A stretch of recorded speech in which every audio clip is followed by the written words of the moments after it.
പോയാ അറിയില്ല മോനെ. ഒരു ബസും കാണല്ലേ, വല്ലാത്തൊരു അടങ്ങാറായിപ്പോ. വേഗം വീട്ടിൽ എത്തും വേണം. വല്ലാത്തൊരു ബുദ്ധിമുട്ടാണല്ല, വല്ലാത്തൊരു ബുദ്ധിമുട്ട്.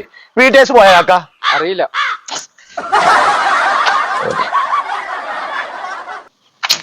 വല്ലാത്തൊരു അടങ്ങാറായിപ്പോയി. കാക്ക ഇവിടുന്ന് കോഴിക്കോട് എത്ര കിലോമീറ്റർ ഉണ്ട്? 32. അവിടുന്ന് കേട്ടോ? അത് അവിടുത്തെ ആളോട് പോയി ചോദിക്കണം. ഇവിടുത്തെ ഒരു ആൾക്കാർക്ക് ബുദ്ധിയില്ലല്ലോ ഇവിടെ.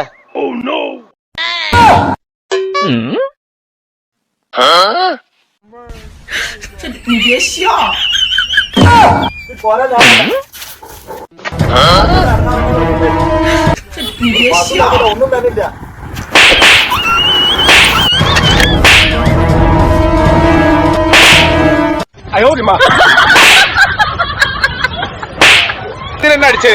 നിങ്ങളെന്നെ തോന്നിയത്? ഈ നാട്ടിൽ മൊത്തം പിരാന്തന്മാരാണല്ലോ. അല്ലോ ഞാൻ പോട്ടെ പോയി നാട്ടിൽ നിന്ന്.